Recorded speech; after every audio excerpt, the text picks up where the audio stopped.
So this part here took me like quite some time to figure out, and there's going to be a lot of you out there that are going to relate to this, whether you're an independent artist or not. It's like you're going down this road. You're talented. You got a great independent music business structure behind you.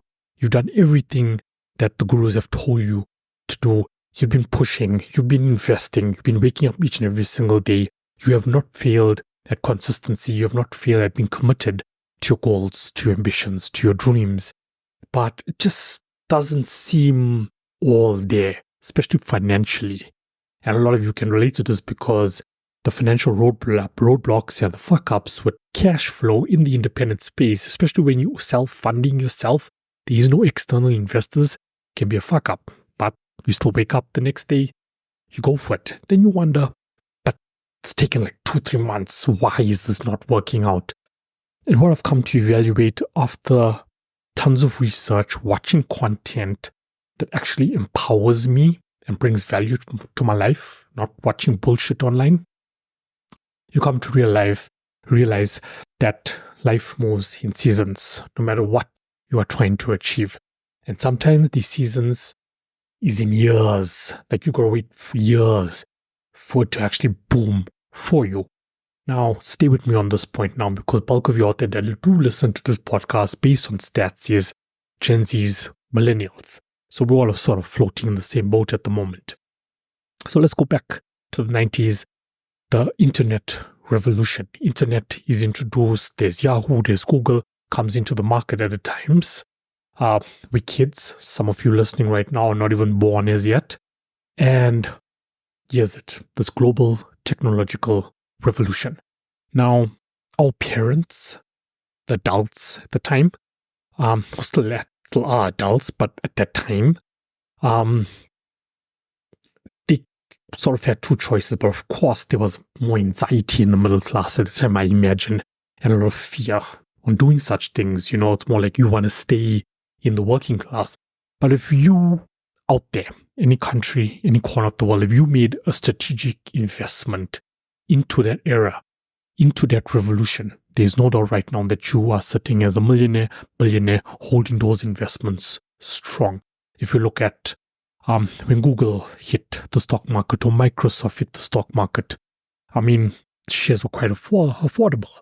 So, you know, you're in it, and now if you're still holding on to that shares now in 2024, it's booming. Now, if you come into the market and you're going to go into the S&P 500, for example, it's like, And look, I've been there. I was there for a couple of months. I've actually pulled out of the S&P 500. I've taken Posh My Gosh Group out of the S&P 500 with the little share that we did have because it's just too late. That season, this season of the Web 2.0 and the internet revolution is coming to an end. And now we are moving. We have already started. We are at the door into Web3, into crypto, into the blockchain. That is the new internet. That is the new way of life into the future. Now, I don't know about you guys out there, but when I look back at all I've been building over these years with Posh My Gosh Group from COVID till date, it was a season for building. And I feel like I'm still in that season of building. There's still more building to be done. But I'm preparing myself as an entrepreneur, as an artist, as a human who wants to be free in this new era. I'm preparing myself for this revolution, which is so fresh, which is really so fresh. I know there's a lot of people involved in the space at the moment, even if it comes down to basic crypto investments, but not really understanding the technology behind it. Cool, but you're still part of the minority globally. Now, how does this all fit in to the music industry? Since this is a music podcast, but I just had to, start off with that point there about seasons, is because if we look at when Spotify was launched, this podcast is about the future of music streaming now. Spotify launches in 2006. That, is about 10 plus minus years after the internet boom. So it's a good time for them to actually come in the market, especially with all that was happening with piracy. And they come in and of course becomes, we're talking $1 billion company, at the moment because of that boom. There was no other. Then Apple Music came along, YouTube Music came along. But of course, now we're reaching the end of this era. That's why uploading your music onto all of these DSPs is not rocket science anymore. It's quite straightforward. You can do it yourself. There's thousands of distributors out there and publishers out there, just like Posh Magosh Records, that can even assist you with this process. But it just becomes so much more easier. Getting licensing deals for mainstream artists becomes so much more easier. And you sort of ask your question, okay, why is this happening? And logic speaks for itself, because we're coming to the end of the season. And wherever the guys who were killing it, booming in Web 2.0 in that era, are now saying, okay, in order for us to remain relevant in the new era of the world, we need to inject ourselves into the independent space, which makes now the job easier for guys like me to obtain those licensing deals, such as Sean Kingston, Gucci Mane, Lil Wayne, Snoop Dogg, and so on. So it's become more than easier, I mentioned this so many times on the podcast, even with the guests. It's become so much more easier to be in the music era, in the music business. Not era. Music's been around for a long time, but in the music business, the economy as an independent, much more easier. There's red tape. But we are coming to the end of the season and moving into Web3 now, which will be the future of streaming, the future of the music industry, is where now each and every single one of you needs to plant your seeds. So yes, we were kids at the time, so we don't miss out on sustaining ourselves in all that matters most in this new era, in this new technological, financial era of the world. Now, there is Web3 platforms that are currently out there. I'm going to use Audius as an example, who has been around for an extremely long time, and we're still kicking it. It's been quite, but there is going to be improvements, no doubt about it. And on the 16th of September, Music Business Worldwide, so yesterday, released an article about a Web3 music streaming platform called Tune.fm, who has just raised another $50 million in funding. Now, that needs to get you thinking now. That really needs to get you thinking now of why so much money is being invested into Web3 and where it's all going.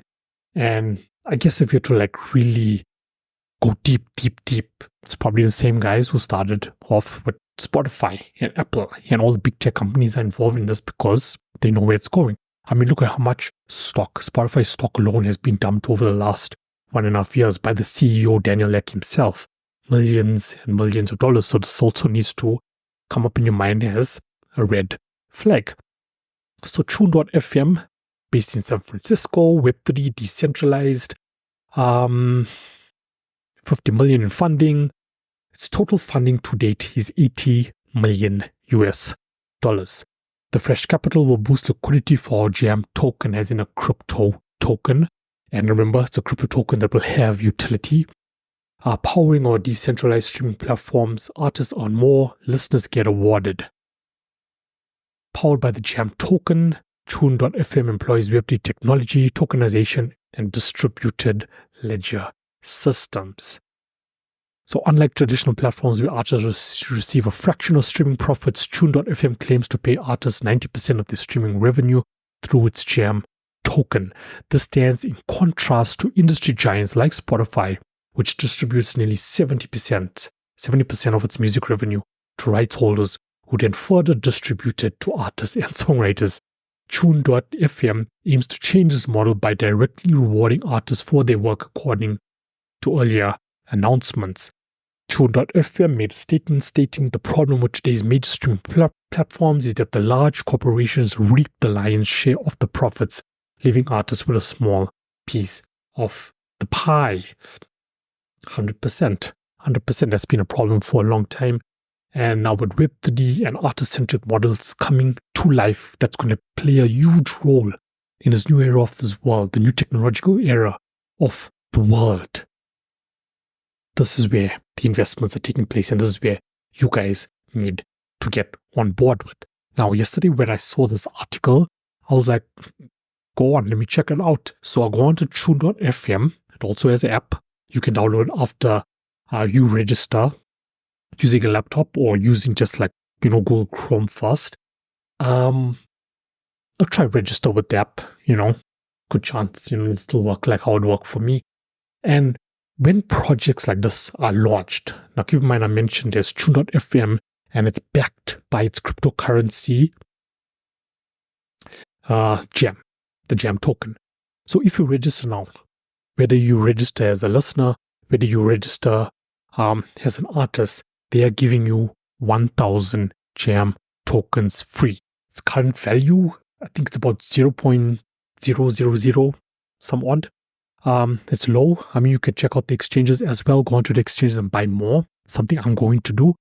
But they're giving you 1,000 tokens just to register. So investing in crypto projects is how it was when the early investors started investing in the S&P 500, in the stock exchanges. That's how I view it. Makes logical sense. It's not just about getting rich or, earning tons of money off, crypto, Bitcoin, Ethereum, XRP, all the common familiar ones. There's so many projects out there, thousands and thousands of projects. And I feel that what Tune.fm is doing with the Jam token and this project and the utility behind it for music streaming, it's gold. It's gold. It's an Easter egg. So you as an artist, or even anyone listening to this right now, go on to Tune.fm, register. They will give you 1,000 free Jam tokens, and then continue online, do your KYC, and boom, that's it. Your wallet is created. It's there. So think about the first price. Let's see at the moment. Spotify share price is $338.